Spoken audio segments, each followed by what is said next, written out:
It has perhaps always been the case that the waging of peace is the hardest form of leadership of all. To what greater inspiration and counsel can we turn than to the imperishable truth to be found in this treasure house, the Bible? For Christians, as for all people of faith, reflection, meditation and prayer help us to renew ourselves in God's love, as we strive daily to become better people. The Christmas message shows us that this love is for everyone. There is no one beyond its reach. My husband has quite simply been my strength and stay all these years, and I owe him a debt greater than he would ever claim. Like all the best families, we have our share of eccentricities, of impetuous and wayward youngsters and of family disagreements. Think what we would have missed if we had never used a mobile phone or surfed the net, or, to be honest, listened to other people talking about surfing the net. I believe that there is a great fear in our generation of being labeled as priggish. The upward course of a nation's history is due in the long run to the soundness of heart of its average men and women. To all those who have suffered as a consequence of our troubled past I extend my sincere thoughts and deep sympathy. With the benefit of historical hindsight we can all see things which we would wish had been done differently or not at all. The lessons from the peace process are clear. Whatever life throws at us, our individual responses will be all the stronger for working together and sharing the load. They are not royal. They just happen to have me as their aunt.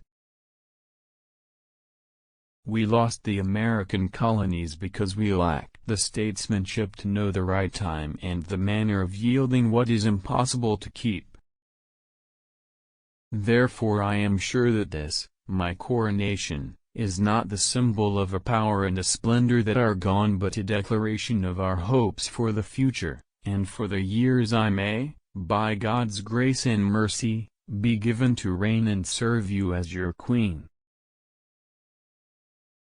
I have behind me not only the splendid traditions and the annals of more than 1,000 years but the living strength and majesty of the Commonwealth and Empire, of societies old and new, of lands and races different in history and origins but all, by God's will, united in spirit and in aim. The British Constitution has always been puzzling and always will be. In remembering the appalling suffering of war on both sides, we recognize how precious is the peace we have built in Europe since 1945. At Christmas, I am always struck by how the spirit of togetherness lies also at the heart of the Christmas story. A young mother and a dutiful father with their baby were joined by poor shepherds and visitors from afar. They came with their gifts to worship the Christ child. 1992 is not a year I shall look back on with undiluted pleasure. In the words of one of my more sympathetic correspondents, it has turned out to be an annus horribilis. These wretched babies don't come until they are ready. First, I want to pay tribute to Diana myself. She was an exceptional and gifted human being. In good times and bad, she never lost her capacity to smile and laugh, nor to inspire others with her warmth and kindness. I admired and respected her, for her energy and commitment to others, and especially for her devotion to her two boys. When life seems hard, the courageous do not lie down and accept defeat. Instead, they are all the more determined to struggle for a better future. Good memories are our second chance at happiness. The world is not the most pleasant place. Eventually, your parents leave you and nobody is going to go out of their way to protect you unconditionally. You need to learn to stand up for yourself and what you believe in sometimes, pardon my language, kick some ass. Football's a difficult business and aren't they prima donnas?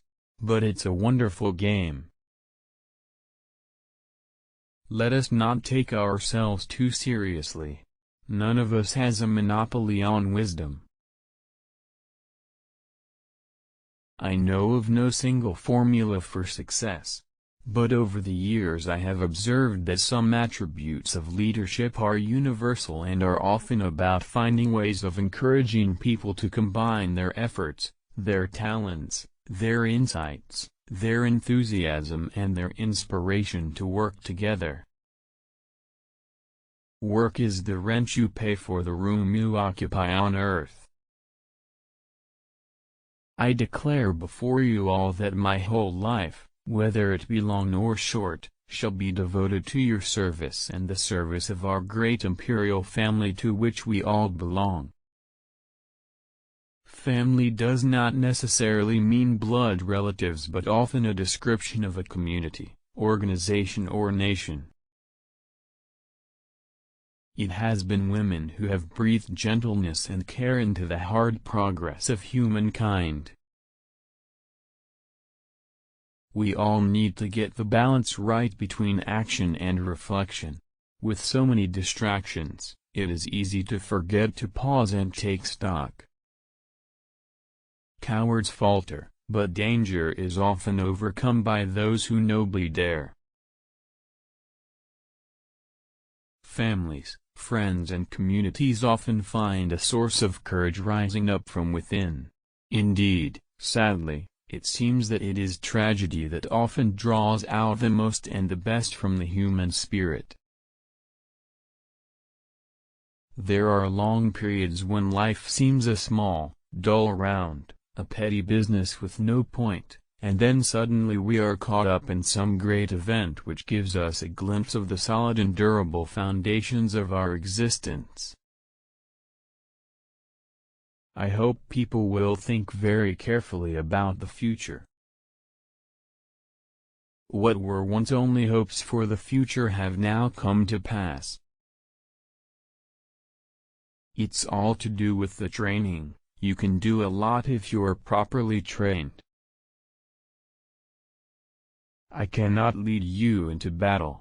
I do not give you laws or administer justice, but I can do something else. I can give my heart and my devotion to these old islands and to all the peoples of our brotherhood of nations.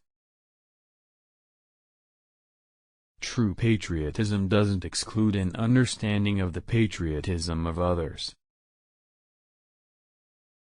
I don't like to badmouth people, but I'm the head of a monarchy that began in the 9th century, and I'm apparently more modern than Chris Christie. Look, I know he has to appeal to the crazy right-wingers in his party, but the fact is, he's not as forward-thinking as an 87-year-old lady who wears a crown on her head. It's pathetic.